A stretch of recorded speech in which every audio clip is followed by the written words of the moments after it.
Chers amis, bonjour et bienvenue à tous. Pour aujourd'hui, je voudrais répondre à certaines questions qu'on ne m'a pas encore posées concernant le monde de demain ou autrement dit le royaume.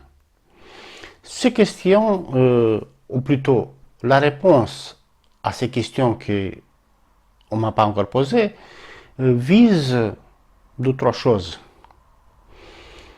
Comment sera le monde? À quoi ressemblera la société? Comment y seront les gens? Et comment tout ça, ça va se passer? Comment ça sera le monde de demain? Attention parce que ce que je veux dire, c'est assez important. Yeshua a dit qu'on ne peut pas desservir deux maîtres, Dieu et Mammon, à dire l'argent.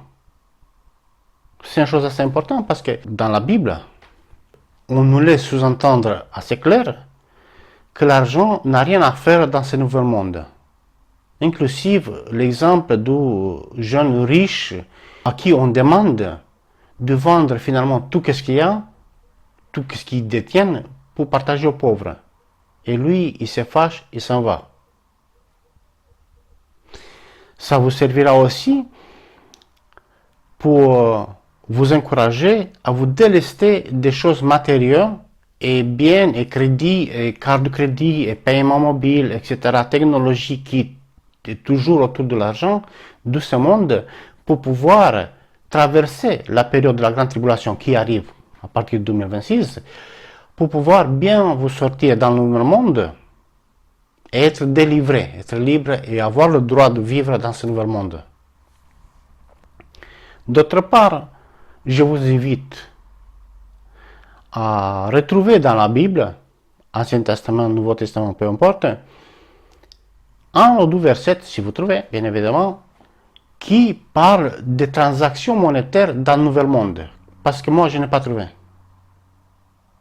Si vous trouvez une transaction monétaire dans le nouvel monde, disons que dans le nouvel monde, dans le royaume de Dieu, les gens achèteront, les gens vendront, les gens feront des commerces. Si vous trouvez ça, quelque part, laissez-la dans le commentaire. Je veux bien voir s'il existe. À part cela, comme petite parenthèse, il y a aussi le récit du fameux enlèvement de l'église, qui n'existe pas non plus. Parenthèse fermée. Par exemple, l'agriculture. L'agriculture se servira de technologie qui est aujourd'hui dans son évolution, technologie plutôt militaire, parce que dans le domaine militaire, on a pris les plus grandes avancées de l'humanité. En accomplissant aussi la prophétie qui dit qu'ils forgeront le fer de leur épée pour faire l'outil qui labourera le champ. Les guerres d'aujourd'hui ne se mènent pas à l'épée, même pas à l'arc. Le symbole de l'arc, c'est plutôt l'artillerie, les missiles, les roquettes, les drones, etc. Donc voilà, donc ce sont des flèches. Et donc ça veut dire que forger le fer de l'épée, c'est plutôt transformer la technologie des drones et toutes les technologies plus les matériaux, et les convertir en outillage agricole, en outillage autonome, en drone agricole, et tout ça. Tout ça se passera comme ça. Les gens qui vont faire des exploitations agricoles, ils vont faire à mesure, ils vont s'agrandir à mesure, selon le besoin de communauté alentour. Livré, on va dire, gratuitement à ces 50 familles. Ces 50 familles, ils vont faire toute autre chose qui vont servir pour entraider la communauté. Les communautés, ils vivront comme ça. C'est comme ça. Si vous trouvez une trace de toute autre chose, laissez-la dans le commentaire. Un autre aspect, c'est que les gens, les êtres humains, ils seront en fait deux catégories discrètement distinctes. C'est-à-dire, il y aura la grande masse qui vivra des technologies et toutes ces choses-là, qui bénéficiera pleinement de technologies puisque ça sera à portée de tout le monde, puisque c'est gratuit. Mais il y aura une toute petite minorité, vraiment infime, éparpillés partout dans le monde, dans ce nouvel monde, qui n'aura pas besoin de technologie. Ils vont se servir, mais ils auront une particularité à part. À dire qu'ils auront, par exemple, une chambre ou des endroits dans leur maison, etc. Un vivant à l'ancienne, en réduisant au minimum la technologie, et un résident toujours dans leur ancienne maison, rénovée, restaurée, etc. Et ces gens-là, par exemple, ils n'auront pas besoin de lumière dans une chambre, on va dire chambre à coucher. Parce que, en fait, leur volonté génère la lumière.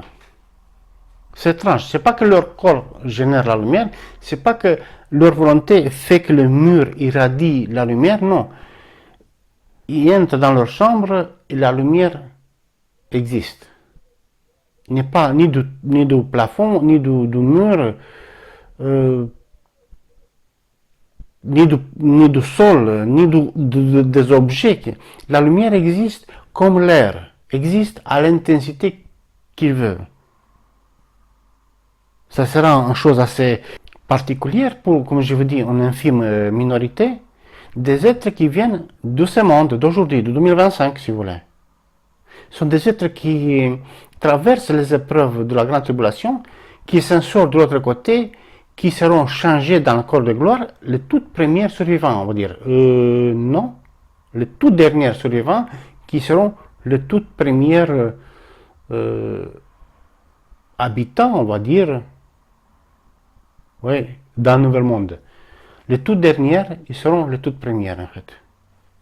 Et donc, certains des survivants, parce qu'ils ne seront pas tous gardés, il y aura une partie qui sera enlevée et éliminée, de même manière que on arrache l'herbe, la mauvaise herbe, et on laisse les plantes, les bonnes plantes, la bonne culture, on laisse, mais tous les mauvaises herbes, on les arrache.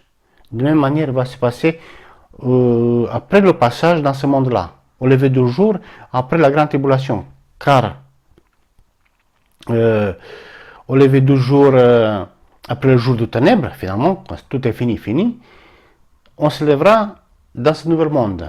Il y aura une période d'attente pendant laquelle il y aura le tri. Ceux qui ont le droit de vivre, ils seront laissés tranquilles.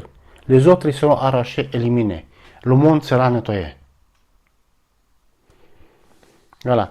Et donc, parmi ceux qui seront laissés tranquilles pour vivre dans ce monde, il y aura cette infime minorité, cette infime élite, on va dire discrète, qui vivront toujours dans le même endroit, dans le même lieu où ils vivent aujourd'hui, approximative, voilà, et qui auront ces capacités de générer la lumière où ils sont.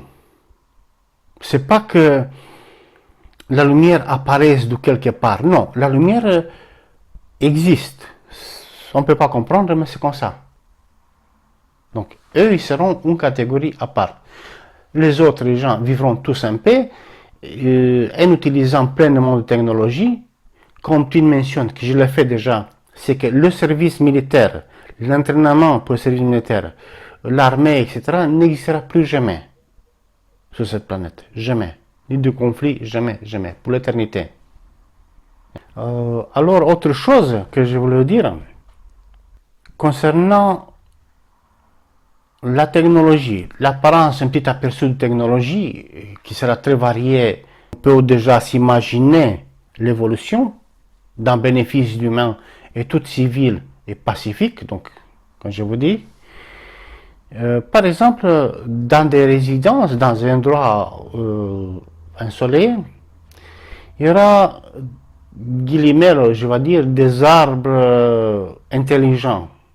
C'est une expression, voilà, parce que c'est technologique. Il y a des poteaux métalliques, dans quel métal, voilà, peu importe, avec des branches qui déploient dans diverses formes des feuilles photovoltaïques. Ces feuilles photovoltaïques, disons ces arbres, dès que le soleil commence à taper, on va dire 9h ou 10h comme ça, ils se déploient, c'est comme les feuilles qui s'ouvrent, en faisant l'ombre sur le parking, en captant la lumière solaire, voilà, la lumière du soleil pour transformer en énergie la forme des feuilles, des branches, etc., ça peut être très varié. Il y aura aussi des modèles simples, peut-être ça sera tout au début, voilà.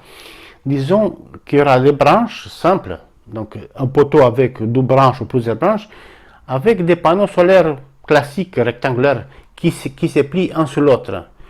Quand le soleil commence à taper un petit peu, ils se déploient, ils s'ouvrent, ils font l'ombre sur le parking et captent l'électricité, voilà, l'énergie solaire. Dans l'après-midi, l'intensité du soleil affaiblit, il se replie ou il cache la maison pour protéger, il se déplie et pendant la nuit, normalement, ils sont repliés, on va dire. Quand le soleil commence à taper, ils s'ouvrent, ils font de l'ombre, voilà, ils produisent de l'électricité. N'oubliez pas de chercher dans la Bible des versets, si vous en trouvez, qui parlent de transactions monétaires dans le Nouvel Monde. Si vous trouvez. Car moi, je n'ai pas trouvé. Et donc, c'est fort probable que il n'y aura plus Linky qui emmerde tout le monde aujourd'hui, il n'y aura plus de compteur d'eau potable, etc. Il n'y aura plus de taxes ménagères, ni de taxes d'impôt, ou autre chose, il n'y a plus rien. C'est un monde gratuit. Tout est, comme on dit, gratos. Est-ce que ça vous donne envie de vivre dans ce monde où tout est gratuit, à vie, pour toujours? Tu n'as rien à payer. Si ça vous donne envie de vivre dans ce monde, alors je vous invite à regarder les autres vidéos pour vous préparer à ce qui arrive. Et je vous encourage à tenir bon pour les 4 ans qui nous restent à partir de août 2025 jusqu'à août à septembre 2029. Et par la suite, les survivants se réveilleront après le jour de ténèbres dans ce nouvel monde, dans cette nouvelle terre.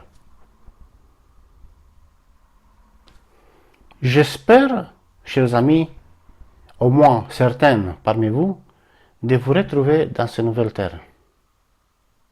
Jusqu'au prochain enregistrement, moi je vous dis à très bientôt. Salut.